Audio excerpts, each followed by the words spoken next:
எப்படிப்பட்ட மாதம் பாருங்கள் கண்ணியத்துக்குரியவர்களே. நோன்புடைய மாதம் அது, நன்மைகளை விரைவாக செய்வதற்குரிய மாதம் அது, முழுமையான பரக்கத்தும் சூழ்ந்திருக்கக்கூடிய மாதம் அது, பொறுமையின் மாதம் அது, நரகத்திலிருந்து விடுதலை பெறக்கூடிய மாதம் அது. சில முக்கியமான செய்திகளை மட்டும் உங்களிடத்தில் பகிர்ந்து கொள்கிறேன். ரசூலுல்லாஹி ஸல்லல்லாஹு அலைஹி வஸல்லம் ரமதானுடைய மாதம் அடைந்தால் மிகுந்த மகிழ்ச்சி அடைவார்கள். சஹாபாக்களிடத்திலே வந்து சொல்லுவார்கள், அத்தாக்கும் ரமதான், உங்களிடையே ரமதானுடைய மாதம் வந்திருக்கிறது. ஷஹ்ருன் முபாரக், அது பரக்கத் பொருந்திய மாதம். ரமதானுக்கு எந்த சிறப்பும் இல்லை, அல்லாஹுடைய ரசூல் கூறவில்லை என்றாலும் இந்த சிறப்பு போதும். ஷஹ்ருன் முபாரக், பரக்கத் பொருந்திய மாதம் அது. அல்லாஹு அக்பர். ஃபரதல்லாஹு அலைக்கும் சியாமஹு, அல்லாஹ் அந்த மாதத்தில் நோன்பை கடமையாக்குகிறான். துஃப்தஹு ஃபீஹி அபுவாபுஸ் ஸமா, அல்லாஹ் அந்த மாதத்தில் வானத்தின் கதவுகளை அல்லாஹ் திறக்கிறான். வேறு சில ஹதீதுகளில் துஃப்தஹு ஃபீஹி அபுவாபுர் ரஹ்மா, ரஹ்மத்துடைய வாசல்கள் திறக்கப்படுகிறது. இன்னும் சில ஹதீதுகளில் துஃப்தஹு ஃபீஹி அபுவாபுல் ஜன்னah, சொர்க்கத்துடைய வாசல் திறக்கப்படுகிறது. ரஹ்மத், சொர்க்கம், இந்த ரெண்டும் தொடர்பு பட்டது. ஹதீஸ் கலையில் குர்ஆனுடைய வசனங்களில் ரஹ்மத் என்ற வார்த்தை சொர்க்கத்திற்காகவும் பயன்படுத்தப்படும். பல ஆதாரங்கள் இருக்கிறது அதற்கு. ஏன் ரஹ்மத்திற்கும் சொர்க்கத்திற்கும் தொடர்புண்டு? ஏன் தொடர்புண்டு? ஏன் தொடர்புண்டு? அல்லாஹ்வுடைய ரஹ்மத்தும் சொர்க்கமும் ஏன் தொடர்பு உள்ளது? அமல்களை கொண்டு சொர்க்கம் நுழைய முடியுமா? யா அல்லாஹ், இவ்வளவு தொழுதிருக்க, இவ்வளவு பயான் பண்ணிருக்க, இவ்வளவு கிதாப் படிச்சிருக்க, இவ்வளவு மார்க்க சபைகள்ல கலந்திருக்க, இவ்வளவு தாவா பண்ணிருக்க, இதெல்லாம் கணக்கு யா அல்லாஹ், இதை கொடுத்து இதை வச்சுக்கோ யா அல்லாஹ், சொர்க்கத்தை கொடுன்னு கேட்க முடியுமா? ரசூலுல்லாஹி ஸல்லல்லாஹு அலைஹி வஸல்லம் சஹாபாக்களை பார்த்து சொன்னார்கள், உங்களில் யாரும் உங்களின் அமல்களை கொண்டு சொர்க்கம் நுழைய முடியாது. சஹாபாக்கள் கேட்டார்கள், யா ரசூலுல்லாஹ் நீங்க? ரசூலுல்லாஹி ஸல்லல்லாஹு அலைஹி வஸல்லம் சொன்னார்கள், ஆம், நானும் தான், என்னையும் அல்லாஹ் அவனுடைய அருளால் சூழவில்லை என்றால். அல்லாஹ்வுடைய ரஹ்மத்தோடு தான் சொர்க்கம் நுழைய முடியும். நம்ம செஞ்ச பாவம், நம்ம செஞ்ச நன்மை எல்லாம் நமக்கு எந்த பலனையும் கொடுக்காது, அல்லாஹ் அந்த நன்மையின் மீது அருள் செய்யவில்லை என்றால். அதான் சொர்க்கமும் அந்த ரஹ்மத்தும் தொடர்பு பட்டது. இது இருந்தால் தான் அங்க போக முடியும். இது இல்லாம எதை கொண்டும் அங்க நுழைய முடியாது. நரகத்துடைய வாசல் அடைக்கப்படுகிறது. கொடிய ஷைத்தான்கள் விலங்கிடப்படுகிறார்கள். அந்த மாதத்தில் ஒரு இரவு இருக்கிறது, அது 1000 மாதங்களை விட சிறந்தது. ஷஹ்ரு ரமதான், நோன்புடைய மாதம். ஒரு நோன்பின் கூலி நமக்கு தெரியுமா? யாருக்காவது தெரியுமா? ஒரு நோன்பு வச்சா என்ன கூலி? ஒரு நாள் நோன்பு வச்சா என்ன கூலி? சஹீஹான ஹதீஸ் இமாம் புகாரி ரஹிமஹுல்லாஹ் பதிவு செய்கிறார்கள். ஒரு நோன்புக்குரிய கூலி என்ன?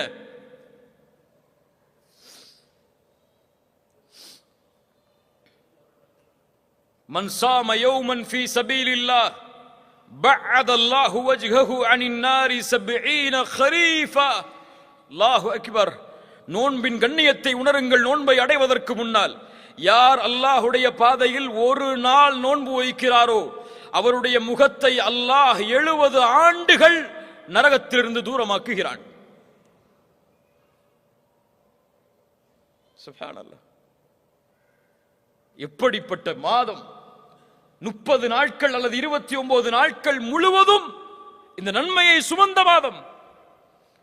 மன் ஸாம ரமதான ஈமானன் வஹ்திஸாபன் குஃபிர லஹு மா தகத்தம மின் தம்பிஹ். யார் ரமதானுடைய மாதத்தில் ஈமானோடும் நன்மை எதிர்பார்த்தும் நோன்பை வைக்கிறாரோ அவர் முன் செய்த பாவங்களை அல்லாஹ் மன்னிக்கிறான். பெரிய பாவங்களையா சிறிய பாவங்களையா? பெரிய பாவங்கள் மன்னிக்கப்படுமா? இயற்கையாகவே ரமதான் நோன்பு வைத்தால் பெரிய பாவங்களை மன்னிக்கக்கூடிய 3 நன்மைகள் எது தெரியுமா? இருக்காது. அது ஏற்பட்டால் பெரிய பாவங்கள் மன்னிக்கப்படும். தெரியுமா? இருக்காது. ஷஹாதா, லா இலாஹ இல்லல்லாஹ்வை கூறி நுழைந்தால் ஒருவர் இஸ்லாமில், அவர் முன் செய்த பாவங்கள் எல்லாம் மன்னிக்கப்படும். இரண்டாவது ஹஜ். அல்லாஹ் அதற்கு அருள் செய்யட்டும். ஹஜ். மூன்றாவது, தெரிந்த அறிஞர்களிடத்தில் கேட்டு தெரிந்து கொள்ளுங்கள். எல்லாத்தையும் நம்மளே சொன்னா நம்ம இப்ப படிக்க போறோம். படிச்சு பாருங்க. சுப்ஹானல்லாஹ். கண்ணியத்துக்குரியவர்களே, அல்லாஹ்வுடைய தூதர் ஸல்லல்லாஹு அலைஹி வஸல்லம் சொன்னார்கள், இந்த ரமதானுடைய மாதம் துவங்கினால் அழைக்கப்படும் யா பாகியல் கைரி அக்பில் வ யா பாகிய ஷர்ரி அக்ஸிர். நன்மையில் விரைபவரே முன்னேறு, தீமையை செய்பவரே குறைத்துக்கொள். இது அதற்குரிய மாதம் அல்ல, குறைத்துக்கொள். வலில்லாஹி உத்தகாஉ மினன் நார். நல்ல கவனிங்க. வலில்லாஹி உத்தகாஉ மினன் நார் வதாலிக ஃபீ குல்லி லைலா. அல்லாஹு அக்பர். என்ன நற்செய்தி! இந்த ரமதானுடைய மாதத்தில் ஒவ்வொரு இரவும் நரகத்திலிருந்து அல்லாஹ் மனிதர்களை விடுதலை செய்கிறான். எந்த இரவெல்லாம்? கடைசி 10 இரவு மட்டுமல்ல, 23, 25, 27, 29 ஒற்றைப்படை இரவுகள் மட்டுமல்ல, ரமதானுடைய ஒவ்வொரு இரவிலும் நரகத்திலிருந்து அல்லாஹ் மனிதர்களை விடுதலை செய்கிறான். கண்ணியத்துக்குரியவர்களே, இப்படி கண்ணியத்தோடு எதிர்பார்க்கப்பட வேண்டிய மாதம், எம் வாழ்வை அல்லாஹ் அதுவரை நீட்டிக் கொடுக்க வேண்டும் என்பதை எண்ணத்தோடு வாழ வேண்டிய நாம், அது வா வரும் அது வா போகுங்கிற எண்ணத்தில் உட்கார்ந்துருக்கோம். ரமதான் வருதுன்னு சொல்லி யாருக்காவது மகிழ்ச்சி இருக்கா? கொஞ்சம் உள்ளத்தை தொட்டு சொல்லுங்க. ரமதான் வருதுன்னு ரொம்ப சந்தோஷமா இருக்கு எனக்கு. எதுல சந்தோஷப்படுவோம்? நல்ல ஓய்வு கிடைக்கும், ஆபீஸ் டைம் குறைஞ்சிரும், அதிகமான லீவு கிடைக்கும். இப்படிதானே? நன்மையை அடைய போகிறோம், நன்மையில் முன்னேறப் போகிறோம், நரக விடுதலையை அடையப் போகிறோம், அல்லாஹ்வுடைய அருள் கிடைக்கக்கூடிய மாதம் எமக்கு முன்னால் வருகிறது என்ற ஒரு எண்ணம் யாருக்காவது இருக்கா? இவர்கள் யார் தெரியுமா? ரமதானுடைய பிறையை பார்த்தால் அழுவார்கள். என்ன அழுகை அது? மகிழ்ச்சியின் அழுகை. ஆஹா, இப்படி ஒரு மாதம் வந்துவிட்டதே என்ற ஒரு கண்ணீர் அவர்களுடைய கண்களில் பீரிட்டு ஓடும். நம்ம அப்பதான் ஷாப்பிங் கணக்கு போடுவோம். ரமதான் சென்றால் கவலையில் வாடுவார்கள். அடுத்த ரமதானை அடைவதற்கு அல்லாஹ் எனக்கு வாய்ப்பை அளிப்பானா என்று. கண்ணியத்துக்குரியவர்களே, ரமதானை அடைவது பாக்கியம், ரமதானை அடைவது கண்ணியம், ரமதானை அடைவது அல்லாஹ்வின் அருள்.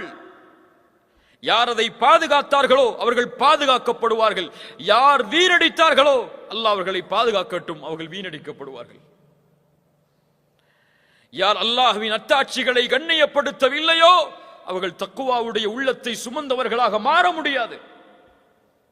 ரமதான் இபாதத்திற்காகவே ஒதுக்கப்பட வேண்டிய மாதம். இன்னைக்கு தூக்கத்துக்காக தான் ரமதான் நமக்கு இல்ல. மாஷா அல்லாஹ், அல்லாஹ் பாதுகாத்தவர்களை தவிர. நம்முடைய ரமதான்ல அந்த டைம் டேபிள் கொஞ்சம் போட்டு பாருங்களேன், எல்லாரும் போட்டு பாருங்களேன். சஹர்ல எழுந்திருப்போம், சஹர் கடைசி நேரத்தில் எழுந்திருக்கிற சுண்ணாவும் சொல்லிட்டு கடைசி நேரத்தில் எழுந்திருப்போம். எழுந்து சஹர்ல என்ன செய்வோம்? முஃமின்கள் என்ன செய்வாங்க? சஹர்ல என்ன செய்வாங்க? அபில் அஸ்ஹாரிஹும் யஸ்தக்ஃபிரூன், பாவ மன்னிப்பை தேடுவார்கள் சஹருடைய நேரத்தில். நம்ம சஹர்ல டிவி பார்த்துட்டு உட்கார்ந்துருப்போம், கேள்வி பதில் நிகழ்ச்சி, வினாடி வினா. அல்லாஹு அக்பர். அல்லாஹ் இந்த சமூகத்தை சீர்படுத்துவானாக. ரமதானுடைய சஹர் பாவ மன்னிப்பிற்காக எந்த நேரம் எதற்காக ஒதுக்கப்பட வேண்டுமோ அந்த நேரத்தை முஃமின் அதற்காக ஒதுக்க வேண்டும். தொழுகை அதற்குரிய நேரம், சஹர் இதற்கான நேரம். அதுக்கப்புறம் ஃபஜ்ருக்கு அப்புறம் ஒரு தூக்கம் தூங்குவோம். எல்லாருக்கும் இருக்கக்கூடிய வழக்கம் அது. எத்தனை மணி வரை தூங்குவோம்? ஆபீஸ் இருந்தா அந்த நேரத்துக்கு ஒரு 10 நிமிஷத்துக்கு முன்னாடி வரைக்கும். இல்லைன்னு சொன்னா லுஹர் வக்த் வரைக்கும் தூங்குறவங்க இருக்கிறாங்க. இல்லையா? லுஹர்ல எழுந்திருப்போம், கொஞ்சம் குர்ஆன் ஓதுவோம், கொஞ்சம் அசதியா இருக்கும், மறுபடியும் தூங்குவோம். அசர் வக்து வரும், இஃப்தாருக்கு தயாராகி கிளம்பிடுவோம், இஃப்தார் திறந்துடும். அவ்வளவுதான் ரமதான். இது நோன்பா? இதற்காக கொடுக்கப்பட்ட மாதமா இது? இதுவா ரமதானை கண்ணியப்படுத்துவது? ரமதான் அல்லாத நோன்புகளை சஹாபாக்கள் எப்படி கண்ணியப்படுத்துவார்கள் தெரியுமா? அபூபக்கர் அஸ்-சித்தீக் ரலியல்லாஹு அன்ஹு ரசூலுல்லாஹி ஸல்லல்லாஹு அலைஹி வஸல்லம் ஒருமுறை கேட்டார்கள், மன் அஸ்பஹ மின்குமுல் யௌம ஸாயிமன், இன்றைய காலையில் யார் நோன்பாளியாக எழுந்திருந்தது? கை தூக்குனது யார்? قال أبو بكر أنا يا رسول الله. ومن عاد منكم اليوم مريضا, ஒரு நோயாளியை நலம் விசாரித்தது இந்த நாளில் யார்? قال أبو بكر أنا يا رسول الله. ஒரு மிஸ்கீனுக்கு இந்த நாளில் உணவளித்தவர் யார்? قال أبو بكر أنا يا رسول الله. ஒரு ஜனாசாவை பின்தொடர்ந்தவர் யார்? قال أبو بكر أنا يا رسول الله. நோன்பாளி என்ன செய்தார்? ஒரு ஏழைக்கு உணவளித்தார். நோன்பாளி நோயாளியை நலம் விசாரித்தார். நோன்பாளி ஜனாசாவை பின்தொடர்ந்தார். சொர்க்கத்தில் நுழையக்கூடிய எல்லா அமல்களையும் ஒன்று சேர்த்து வைத்திருக்கிறாய். இது நோன்பை, ஒரு நஃபிலான நோன்பை சஹாபாக்கள் கழித்த முறை. நமக்கு நோன்பு வந்தா குர்ஆன் ஓதுறது, தூங்குறது, தொழுகிறது, இதை தவிர இபாதத்தே கிடையாது. அதுவும் கொஞ்சம் கொஞ்சம் கொஞ்சம் கொஞ்சம். தராவீஹ், கியாமுல் லைல், எந்த பள்ளியில அரை மணி நேரமோ அந்த பள்ளிக்கு தான் நம்முடைய கார் பயணிக்கும். ஒரு மணி நேரம் இமாம் தொழு வச்சா அந்த இமாமை விமர்சிச்சே நமக்கு அரை மணி நேரம் போயிடும் ரமதான்ல. இல்ல மாஷா அல்லாஹ், அல்லாஹ் பாதுகாத்தவர்களை தவிர. கண்ணியத்துக்குரியவர்களே, இந்த ரமதானுடைய மாதம் நன்மைகளின் மாதம். எந்த எந்த நன்மைகளை எல்லாம் செய்ய வேண்டும் என்று நினைக்கிறோமோ அதை ரமதானுடைய மாதத்தில் செய்தால் அல்லாஹ் அதில் அபிவிருத்திகளை ஏற்படுத்துவான்.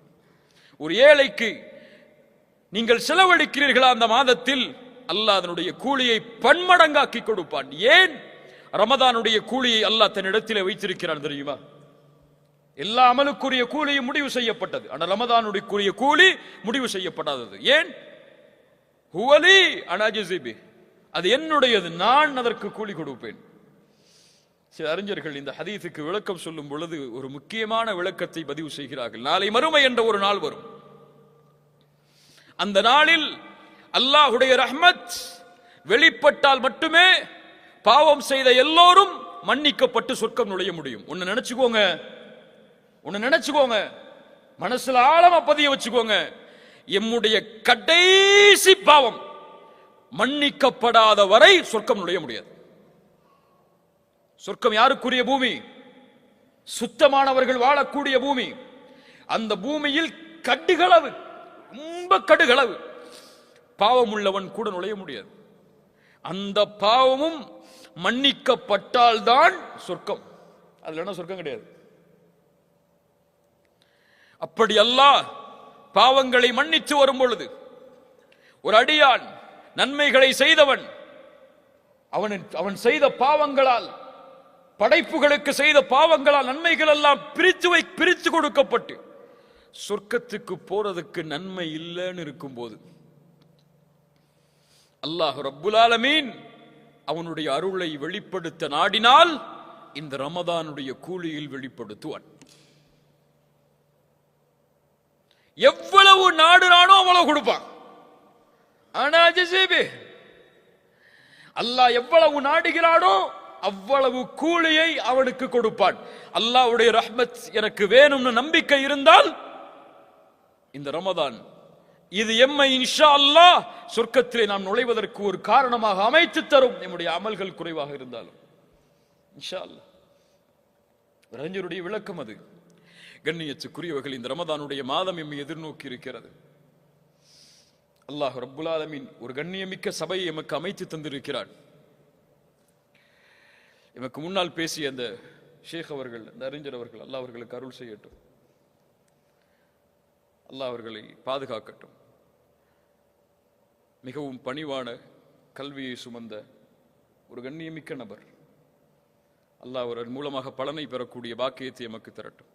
இந்த ஷேக் மூலியமா பலன் பெற்றவங்க எத்தனை பேருங்க தன் வாழ்க்கையில?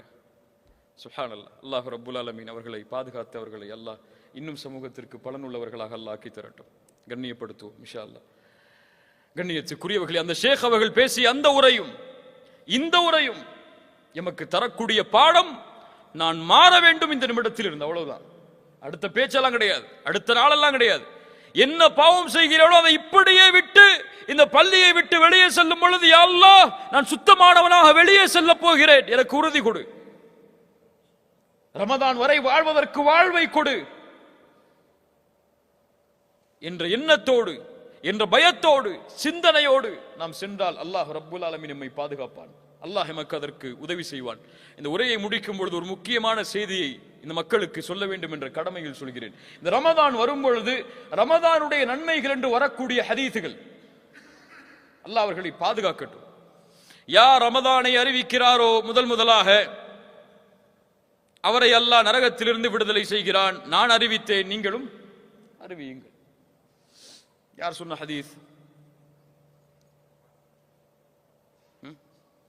ரவாஹு ஃபேஸ்புக். இப்படிதான் எழுதணும். இனிமே அல்லாஹ் பாதுகாக்கணும்.